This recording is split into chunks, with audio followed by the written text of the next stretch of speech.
Hello again, my friends. Thank you for watching this video. As usual, we're going to start out by talking about the links in the description. The first two are for pro-Palestinian interest. One is for being able to send donations and food there so that all the people who are currently starving because they are not letting any real aid into Gaza can get some food and some help. The other one is, of course, the United States Campaign for Palestinian Rights, in which there are several things you can do there. You can donate to just general Palestinian organizations. You can find a movement near where you live that will help you organize and get with other people who think the same about you and are trying to do stuff about this issue.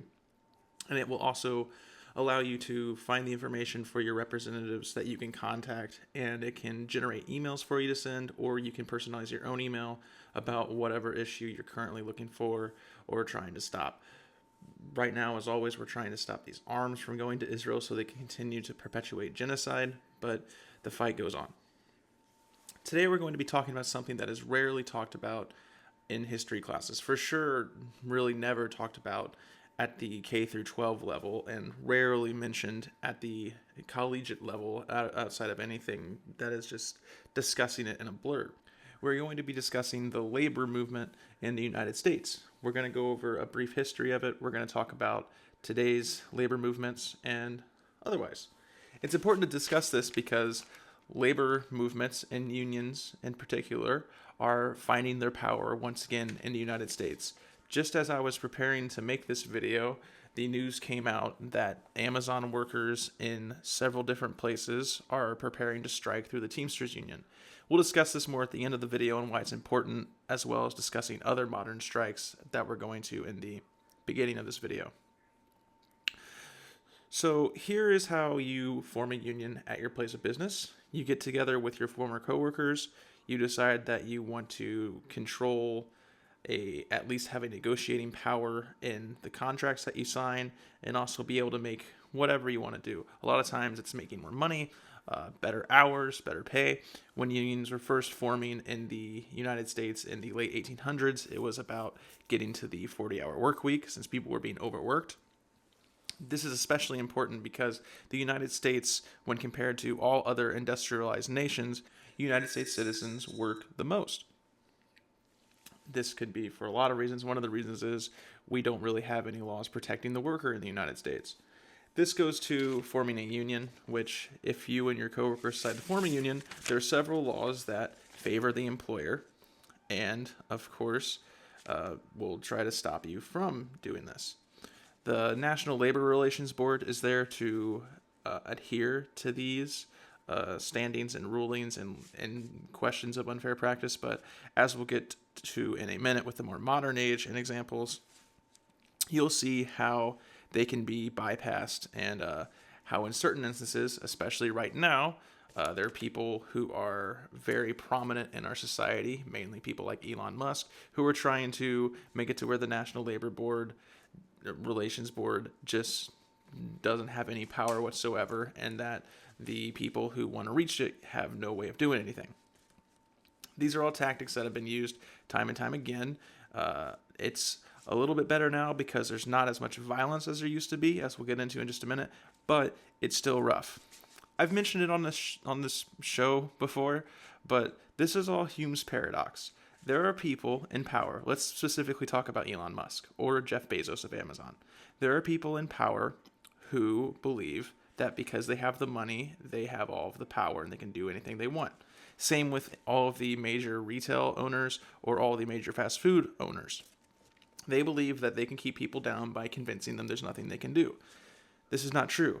Hume's paradox is this: the majority holds the power.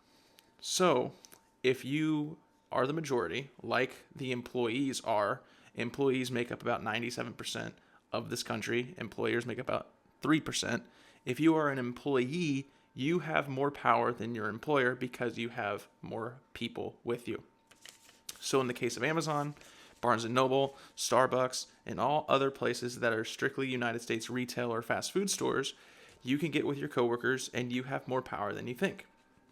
So if, say, Elon Musk is able to get the National Labor Board Relations Board completely stripped and it has no power anymore, you can always just stop working, which we'll discuss in a minute when we discuss the history.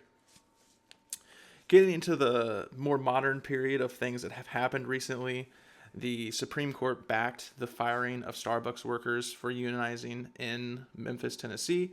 This is not surprising. After the National Labor Relations Board ruled that they were fired for unjust reasons and should be rehired, the Supreme Court then had no problem backing Starbucks. Barnes & Noble in New York, as a lot of them have in this area, decided to unionize.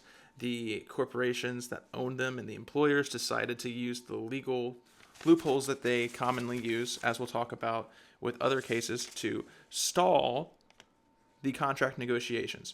So workers are going on strike. The New Seasons Union is going on strike. Amazon workers are going on strike. There's been strikes happening all over. And something you'll notice is this isn't something that's talked about very much in the mainstream media because the employers own the mainstream media. And as I said previously, a lot of this history we're going to get into is not talked about very much in schools either, because they do not want you to know how much power you truly have. They can ship manufacturing jobs overseas, they can take away a lot of things, but what they cannot do is they cannot take away the retail workers or the fast food workers. They're always going to need people in those stores doing those jobs, and you can always unionize and you can always fight the unfair conditions that have been given to you. Now, getting into the history of unionization, it really started back in the late 1800s. There were unions, of course, in labor movements way before that, but specifically talking about the United States, with the industrialized age came the workers understanding that they had the power and they deserved to be treated better. This happened through a lot of times. I mentioned it. They wanted better pay, better hours. We would not have the 40-hour work week without these movements, and so on and so forth. So there's a few things that are pretty major when we talk about the history of unionization and striking. One is the strike wave of 1919, in which there was union busting, there was violent coercion, and other things that happened during this time. We'll talk about union busting and violence in a minute.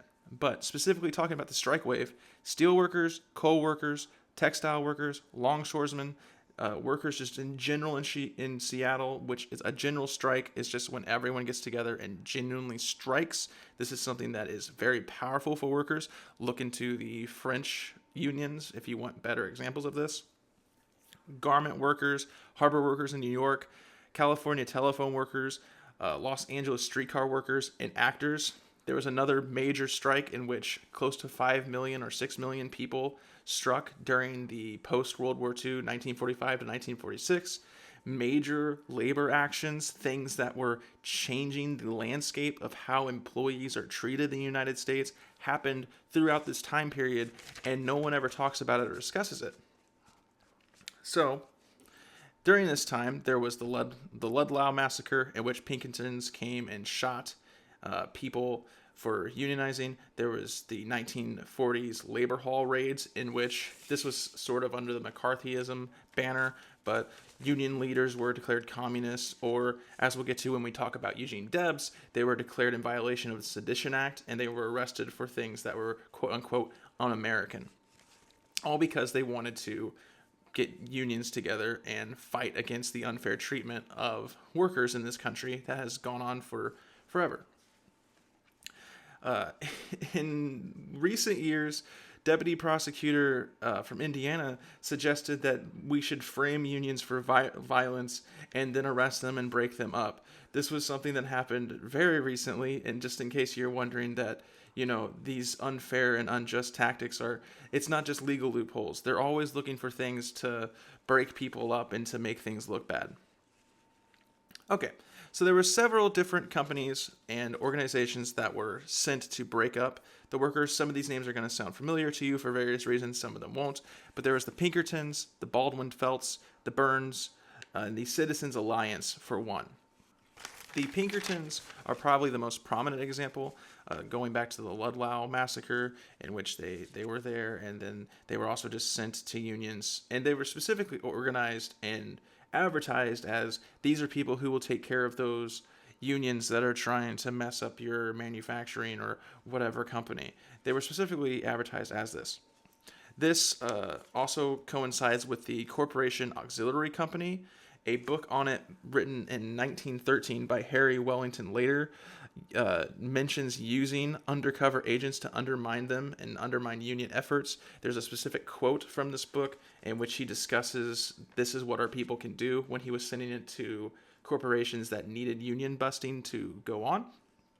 It essentially said, our boys join the union, they act like they're all good and favorable, and then whenever strikes happen or movements are happening, they're the loudest in the room, they're the most rambunctious, they're the ones trying to get the violence to start so that they can say these unions are, being delinquent and violent. Something, once again, going back to what we just talked about with the deputy prosecutor in Indiana.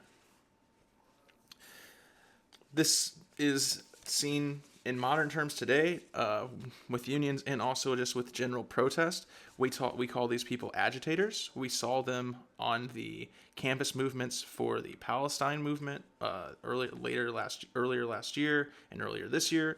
We saw people going to different protests, the Black Lives Matter protest of 2020, the 2014 protest that we saw, and other protests in which people come from around surrounding areas, sometimes as far as out of state by like 8 hours, to drive there and purposely cause problems to then make it look like everyone who's protesting is causing problems. In 1912, during a brief strike, the police fired into the strikers, killing Anna Laprizzo. They were striking for wages and better and whatever. They were non-violent. The police just fired into them to break them up and murdered an innocent person. Frank Little, who was a union organizer and a member of the Industrial Workers of the World, founded in part by Eugene Debs, as we'll get to here in a minute. And he was lynched. He was sleeping in his home when masked men broke into his place, kicked down his door, grabbed him, tied him to the back of their car, and then dragged him for miles and killed him. All because he was trying to organize unions to get better working conditions. There was a note that was pinned to him. I want to repeat that because normally I don't like to emphasize the grotesque matters that we talk about on this program, but he had a note that was pinned to him that said, "Others take notice, first and last warning," meaning if you continue to unionize, this is what is going to happen to you. There's more evidence and more situations where violence was used by corporations and employers to intimidate people. There's a lot more we could go into, but I'm trying to keep this episode a little bit shorter so we can discuss some modern things. But with that being said, we have to discuss Eugene Debs, who, as I mentioned earlier, was a major part of founding the Industrial Workers of the World, and also was a man who was originally a Democrat. He was elected to the Indiana General Assembly and worked with small unions in his life before he got a mass union together and led a 10-month strike against the CB&Q Railroad.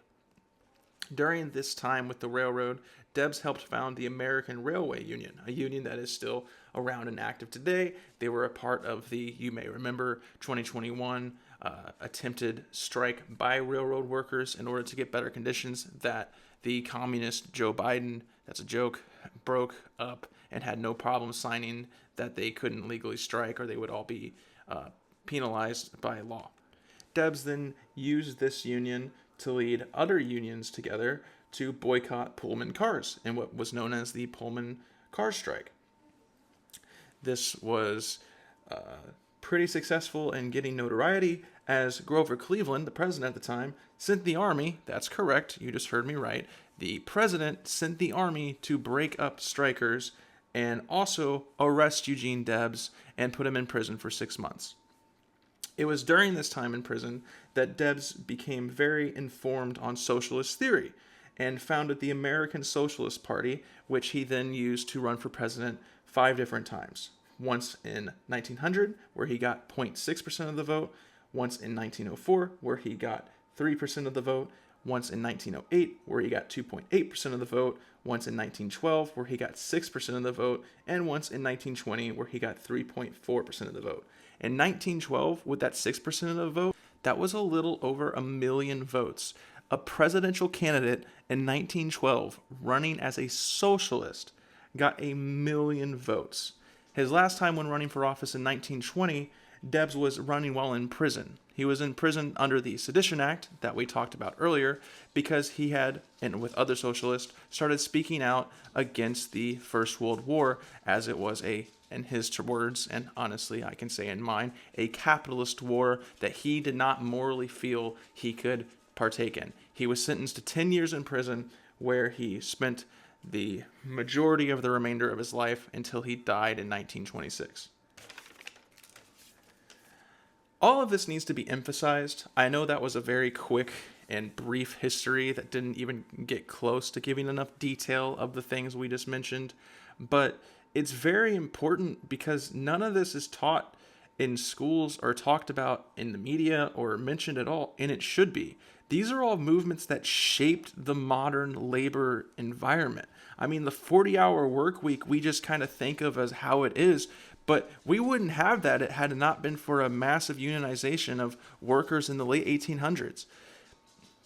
Eugene Debs is especially important, but because the term socialist or communist is so demonized in this society, we don't talk about it in any way whatsoever because there's only two ideas that we allow ourselves to have. You're either a Republican or a Democrat. And if you say socialist, it kind of just coincides with communist. They're synonymous at this point in this country, even though there's never really been a communist party in the United States that actually did any more than thrive, not as much as the Socialist Party did, and there's never really been a communist government in the entire history of the world. Every government that has a leading communist party, from China to the Soviet Union to France has a prominent communist party, they all consider themselves socialist. This is all stuff that we don't talk about here because the second you say socialist or the second you say communist and you try to discuss these ideas, you totally get flagged as something that isn't really true.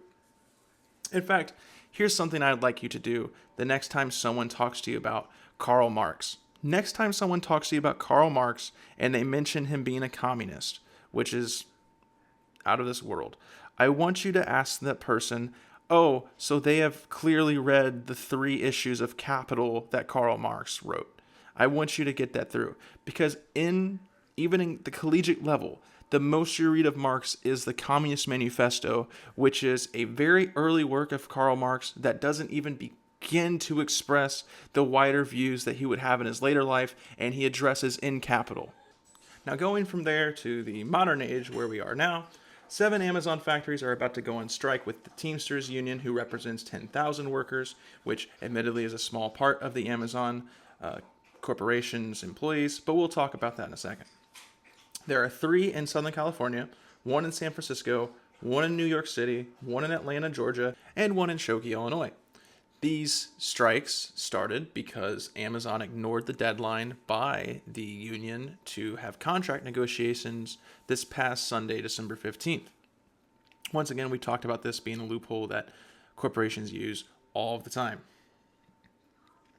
And Amazon has officially said that this won't affect their business for the time being, but there's a bigger picture here. And the bigger picture is there's a bigger strike coming. And it's been coming for a while. This Amazon strike is the biggest one we've ever had for Amazon.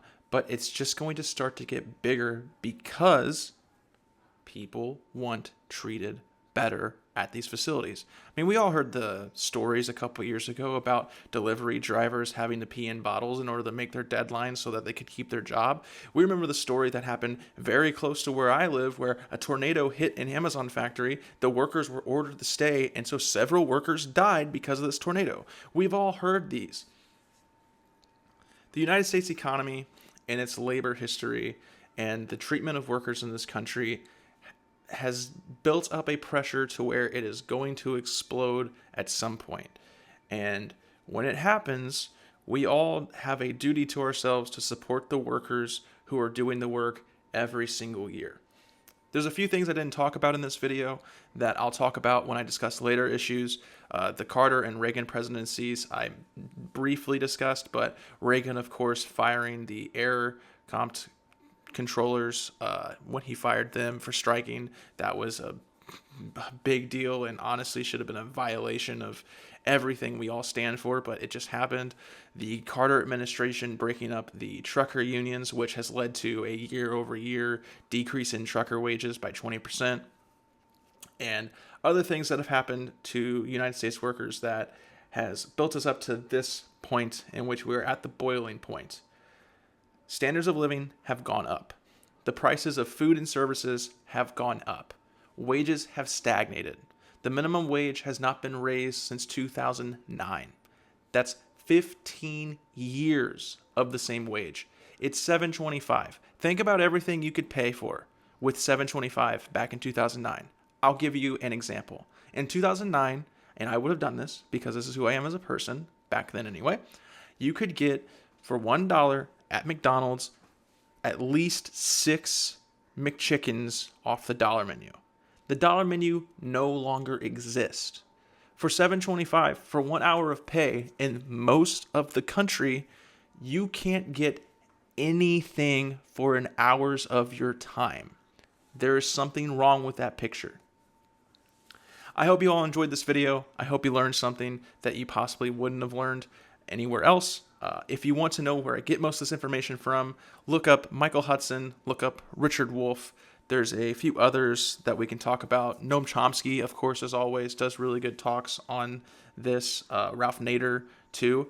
There's other people you can look into, but really, if you really want to get into understanding basic economic theory, John Stuart Mill, Adam Smith are really good people to get into first, but read Karl Marx's Das Kapital, volumes 1 through 3, if you really want to understand what, 1, the capitalist system is all about, and 2, what socialism is really all about. Thank you so much for watching this video. I hope to see you next time, and take care.